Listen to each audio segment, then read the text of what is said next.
Si piensas que Homelander es aterrador por su increíble poder, su falta de moralidad o su inestabilidad emocional, estás muy equivocado. Hoy vamos a analizar cómo The Voice manipula tu mente a través de la cámara, el sonido y una actuación magnífica para hacer que percibas a Homelander como una amenaza aterradora y por qué todo esto lo convierte en el mejor villano de los últimos tiempos.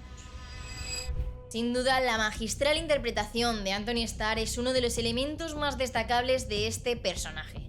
Y es que cuanto más tranquilo está Homelander, más miedo da. Uno de los recursos más incómodos del personaje es su sonrisa. Lo que para su gran público parece la típica sonrisa de superhéroe, nosotros como espectadores podemos notar que hay algo que no encaja. Y es que puede que su boca sonría, pero sus ojos no. Él mantiene esa sonrisa todo el tiempo, incluso cuando está intimidando a alguien, como en esta escena en la que obliga a saltar de un edificio a una persona cualquiera. No cambia el tono, no levanta la voz, pero la amenaza sonriendo. Y otra clave es la mirada. Homelander no aparta la vista. Durante el agresivo discurso de su cumpleaños, en el que se declara mejor que el resto de la humanidad, tan solo parpadea 2 veces. Vosotros no sois héroes. Yo soy el héroe. Homelander se te queda mirando hasta que eres tú quien aparta la vista o hasta que te fulmina con ella. Pero lo más inquietante es cómo cambia de emoción. No hay progresión, pasa de estar completamente calmado a mostrar agresividad en cuestión de segundos, como cuando ataca a Blindspot o en la mítica escena del espejo. Es tu hijo. Él te odia. Se volverá contra ti. Todo el mundo te odia. Pero ¿es suficiente con la interpretación de Anthony Starr para que sintamos a Homelander como una auténtica amenaza? La realidad es que aunque la actuación es clave, hay ciertos trucos visuales que ayudan al personaje a sentirse todavía más intimidante. Y uno de ellos es la forma en la que está grabado. El recurso más evidente es el contrapicado. La cámara se coloca por debajo del personaje mirando hacia arriba. Esto hace que Homelander no solo parezca fuerte, lo hace parecer superior, casi como una figura divina. Y cuando la serie quiere incomodarte, hace justo lo contrario, se acerca demasiado, la cámara invade su cara y llena toda la pantalla, dejándote sin escapatoria. Como cuando acorraló a Starlight en el ascensor. Pero lo más interesante es cómo la serie juega con el encuadre y la puesta en escena. Homelander suele aparecer en planos que lo hacen grande, centrado y dominante, mientras que los demás personajes aparecen más pequeños, alejados y vulnerables, casi como si supieran que acercarse demasiado es peligroso. Fijaos en que a pesar de que aquí tenemos un plano contra plano, él se mantiene en el centro y ella queda arrinconada a un lado. No necesitas que nadie diga nada porque sabes quién tiene el poder. Y sin duda el ejemplo más descarado de esto lo tenemos al final de la segunda temporada. La composición de este plano nos muestra que él puede hacer lo que le dé la gana, porque por muy repugnante que sea, él sigue siendo más grande y está por encima de todo el mundo. Pero hay algo que hace que Homelander sea especialmente inquietante, y no tiene que ver con lo que hace, sino cuándo lo hace. Porque en The Voice la tensión no se construye con acción, se construye con espera.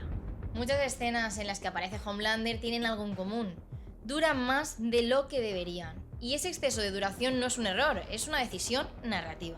Solo hay que recordar la escena del avión. Homelander decide no salvar a nadie y simplemente se queda de pie mientras el avión cae. Los segundos de silencio mientras los pasajeros suplican son insoportables porque la serie te obliga a vivir ese momento de crueldad como un pasajero más, sabiendo que no vas a sobrevivir. Pero no es solo la duración, son también los silencios. Homelander puede quedarse mirando sin decir nada y nadie se atreve a romper ese silencio. Y es que muchas de las escenas más tensas no tienen acción, son simplemente 2 personas hablando, pero el ritmo, la duración y los silencios la convierten en algo insoportable y te mantienen en alerta. Y justo cuando te acostumbras a esa espera, la serie rompe el ritmo. Y de repente ocurre, sin aviso ni transición.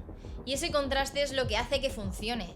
Y sin embargo hay otro elemento que casi nunca se menciona y que es clave para entender por qué Homelander resulta tan inquietante, y es el sonido.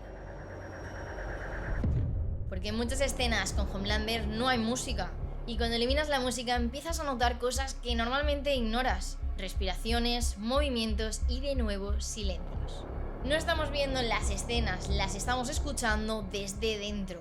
Y de nuevo funciona gracias al contraste. Cuando Homelander está ante el público suena como un héroe, música épica, ambiente patriótico. Y cuando Homelander se encuentra bajo prisión empieza a sonar un pitido muy agudo para que sintamos esa tensión y meternos en su cabeza. Aunque la manera más interesante en que la serie usa el silencio es cuando anticipa el peligro. Y un claro ejemplo podemos verlo cuando todo se queda en silencio justo antes de que Homelander mate a Stillwell. Pero todo esto nos lleva al último punto de este análisis. Una última capa que convierte a Homelander en alguien tan aterrador y que nos revela dónde radica en realidad la esencia del miedo que nos produce. Porque The Voice no solo construye a Homelander como un villano, lo construye como un símbolo. A simple vista, Homelander es todo lo que esperamos de un superhéroe, como si fuera el propio Superman. Capa, apariencia ejemplar, discurso patriótico, visualmente es perfecto, pero todo eso entra en conflicto con lo que realmente es. Y de nuevo, el contraste es clave. La serie no elimina la imagen de héroe, la mantiene mientras te demuestra que es falsa. Él está interpretando un papel todo el tiempo, se muestra como un salvador cuando en realidad es un monstruo capaz de cometer los actos más atroces sin que nadie pueda detenerlo. Y cuando la diferencia de poder entre héroes y villanos es tan grande, empezamos a sentir el miedo. Pero lo realmente aterrador es darte cuenta del auténtico significado de Homelander. Y es que él es la representación satirizada en carne y hueso del ideal americano y de la alta política mundial. Una versión exagerada pero reconocible de una idea muy concreta del poder. El poder absoluto. Sin valores, sin responsabilidad y sin límites. Porque Homelander no necesita esconder lo que es. Las empresas lo protegen, los medios lo glorifican y la gente lo admira. Y poco a poco lo que debería ser inaceptable se vuelve normal. Por eso Homelander no funciona solo como villano, funciona como un reflejo incómodo de cómo el poder puede construir una imagen perfecta, mientras oculta una realidad completamente podrida por dentro. Y quizá lo que más nos aterra de todo es que sabemos que está mucho más cerca de la realidad de lo que parece. El único en el cielo soy yo. Y ahora, como siempre, os lanzo una pregunta a vosotros. ¿Qué otro villano pensáis que está tan bien construido o incluso mejor que Homelander? Y si has llegado hasta aquí, no olvides dejar un buen like y suscribirte para ver más contenido como este. Te dejo por aquí un vídeo que puede interesarte y nos vemos en mi próximo vídeo. ¡Chao!